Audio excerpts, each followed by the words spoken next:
Assalamualaikum warahmatullahi wabarakatuh. Perkenalkan kami dari kelompok 3 kelas 6F dengan anggota saya Riki Lendranata dan teman-teman saya Ririn Agustina, Strona Sabah, Santrina Anggraini, Siti Ambarsari, Siti Nurhamidah, Siti Nurlainasari, Siti Reni Wahyuni, Sri Septiani, Stefani Prabawati, dan Ruru Dwi Yuliani. Di sini kami akan menjelaskan materi tentang rodamin B pada pewarna makanan. Nah, pada slide selanjutnya saya akan menjelaskan tentang pengertian pewarna makanan. Apa sih itu pewarna makanan? Pewarna makanan merupakan suatu bahan tambahan pangan yang dapat memperbaiki tampilan makanan atau suatu produk pangan. Secara garis besarnya dibedakan menjadi dua, yakni pewarna alami dan pewarna sintetis. Yang pertama, pewarna alami. Pewarna alami didapatkan dari ekstrak tumbuhan, hewan, dan mineral, dan biasanya atau sangat aman dikonsumsi oleh tubuh manusia. Sedangkan pewarna sintetis dibuat dengan bahan-bahan kimia tertentu di mana dalam penggunaannya sangat terbatas karena sangat berbahaya bagi kesehatan tubuh manusia jika dikonsumsi. Salah satunya adalah pewarna rodamin B. Nah, ada pun juga food grade. Lalu menurut Peraturan Menteri Kesehatan Republik Indonesia nomor 722 garis miring Menkes garis miring Peraturan garis miring 9 garis miring 1988 mengatakan bahwa zat pewarna adalah bahan tambahan makanan yang dapat memperbaiki atau memberi warna pada makanan. Baiklah, slide selanjutnya akan dijelaskan oleh teman saya, Ririn Agustin. Baiklah, di sini saya akan melanjutkan materi tentang penggolongan zat warna. Berdasarkan sumbernya, penggolongan zat warna dibagi menjadi dua golongan utama, yaitu pewarna alami dan pewarna buatan. Jenis pewarna alami, yang pertama ada klorofil, warna hijau alami yang sering terdapat pada daun, bisa disebut juga zat hijau daun. Yang kedua ada mioglobulin dan hemoglobin, zat warna merah yang terdapat pada daging. Yang ketiga ada karotenoid, pigmen yang berwarna kuning, orange, merah orange, yang sering terdapat pada tomat, wortel, dan cabai. Yang keempat ada antosianin, yaitu pigmen merah biru yang sering terdapat pada buah-buahan dan juga terdapat pada bunga. Yang kedua ada penggolongan pewarna buatan. Pewarna buatan, pewarna makanan yang sudah melalui proses kimia yang menggunakan bahan-bahan sintetis. Contohnya itu ada sunset yellow, itu warna kuning, alura warna merah, biru berlian warna biru. Baik, di sini saya ingin menjelaskan tentang penggolongan zat warna berdasarkan kemudahannya larut dalam air. Nah, di sini ada pewarna sintesis, warna mudah larut dalam air.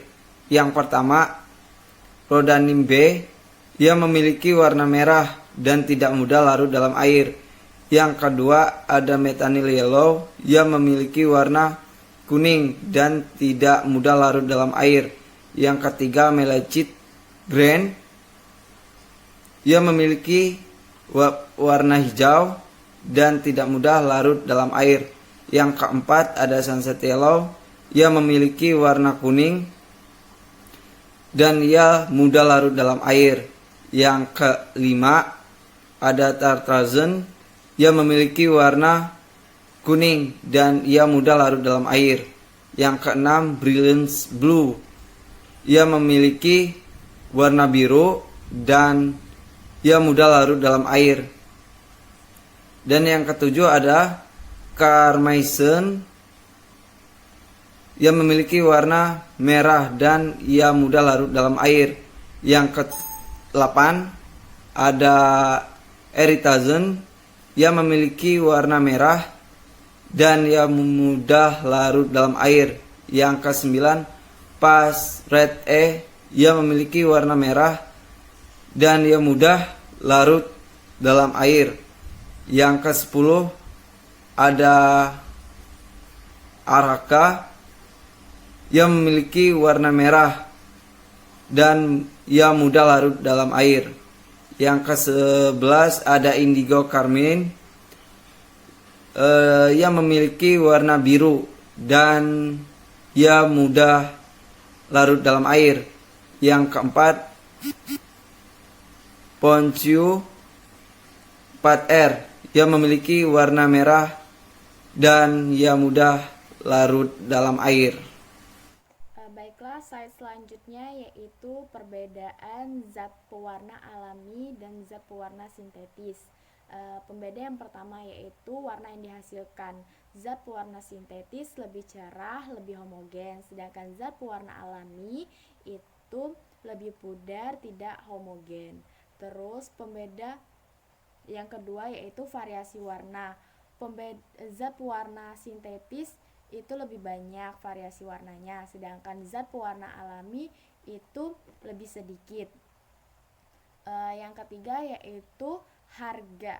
Harga zat pewarna sintetis itu lebih murah, sedangkan zat pewarna alami itu lebih mahal. Terus ketersediaan zat pewarna sintetis itu tidak terbatas, sedangkan zat pewarna alami itu ketersediaannya terbatas. Kestabilan zat pewarna sintetis itu lebih stabil, sedangkan zat pewarna alami kestabilannya itu kurang stabil. Selanjutnya, rodamin B adalah pewarna sintetis yang berasal dari metalinilat dan di panel alanin yang berbentuk serbuk kristal berwarna kehijauan, berwarna merah keunguan dalam bentuk terlarut pada konsentrasi tinggi, dan berwarna merah terang pada konsentrasi rendah. Rodamin B sering disalahgunakan untuk pewarna pangan seperti kerupuk, makanan ringan, es, dan minuman yang sering dijual di sekolahan, serta kosmetik dengan tujuan menarik perhatian konsumen. Jadi, rodamin B memiliki bentuk serbuk kristal dengan warna merah keungu-unguan, dan di dalam larutan dia akan memiliki warna merah terang yang berfluoresensi, tidak berbau, dan mudah larut. Contohnya seperti gambar di bawah ini. Nah, jadi pada slide ini pemerintah Indonesia melalui Peraturan Menteri Kesehatan atau Permenkes nomor 239/Menkes/Per/5/85 menetapkan 30 zat pewarna berbahaya yang dimana rodamin ini merupakan salah satu zat pewarna yang dinyatakan sebagai zat pewarna berbahaya dan dilarang digunakan pada produk pangan.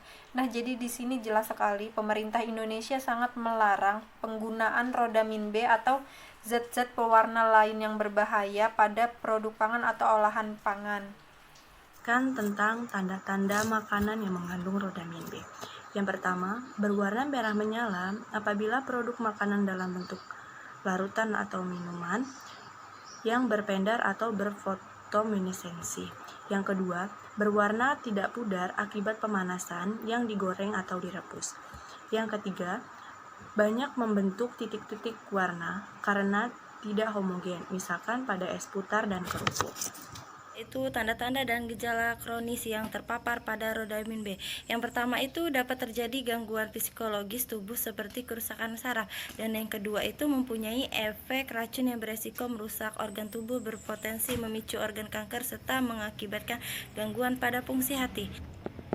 Slide yang ke-13 itu pertolongan pertama pada keracunan rodamin B. Yang pertama itu terhirup segera, pindahkan korban dari lokasi kejadian, pasang masker berkatup atau peralatan sejenis untuk melakukan pernapasan buatan. Bila perlu hubungi dokter. Dan yang kedua itu bila terkena kulit, segera lepaskan pakaian, perhiasan, dan sepatu penderita yang terkontaminasi atau terkena rodamin B.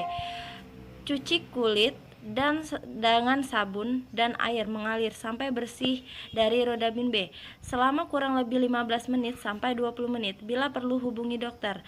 Dan yang ketiga, bila terkena mata, bilas dengan air mengalir. Lalu larutkan garam psikologis. Mata dikedip-kedipkan sampai dipastikan sisa rodamin B sudah tidak ada lagi atau sudah bersih. Bila perlu hubungi dokter. Dan yang keempat, bila tertelan dan terjadi muntah, letakkan posisi kepala lebih rendah dari pinggul untuk mencegah terjadinya muntah masuk ke saluran pernapasan. Bila korban tidak sadar, miringkan kepala ke samping atau ke satu sisi, segera hubungi dokter. Dan ke slide yang selanjutnya akan dijelaskan dengan teman saya Stephanie Prabawati. Terima kasih. Di sini saya akan menjelaskan slide 14 tentang pertolongan pertama pada keracunan rodamin B. Ada 4. Yang pertama, bila terhirup segera pindahkan korban dari lokasi kejadian. Pasang masker berkatup atau peralatan sejenisnya untuk melakukan pernapasan buatan. Dan yang kedua, bila terkena kulit, segera lepaskan pakaian, perhiasan, dan sepatu si penderita yang terkontaminasi atau terkena rodamin B. Cuci kulit dengan sabun dan air mengalir sampai bersih dari rodamin B selama kurang lebih 15-20 menit. Dan untuk yang ketiga, bila terkena mata, bilas dengan air mengalir atau larutan garam fisiologis. Dan untuk yang terakhir, bila tertelan dan terjadi muntah, letakkan posisi kepala lebih rendah dari pinggul untuk mencegah terjadinya muntahan masuk ke dalam pernapasan. Bila korban tidak sadar, miringkan kepala ke samping atau satu sisi. Itu penjelasan dari slide 14. Sekian dan terima kasih. Baiklah, untuk slide selanjutnya, ini adalah contoh makanan dan minuman yang mengandung rodamin B. Dari gambar di samping, manakah yang sering kalian konsumsi? Sekian presentasi dari kelompok kami. Kami mohon undur diri. Wassalamualaikum warahmatullahi wabarakatuh.